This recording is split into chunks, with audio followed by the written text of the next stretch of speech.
Bila saya tengok hari ni, the design meet my expectation. I think beyond my expectation. In overall, I'm satisfied with the final product. Maybe 5 star. This is my dream kitchen. Saya nak rumah ni ada island dan ada of course my sinki lah. With the expert designer, they can fit this island for me. Dalam rumah ni, the best part is bilik tidur.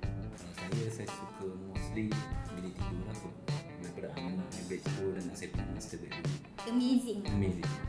As a normal person yang tak ada background on the interior design, architecture, so it's better you appoint some expert or specialist in this area to build your dream house, so that at the end of the day, the final product is meet your expectation. IDW, transforming space, transforming life.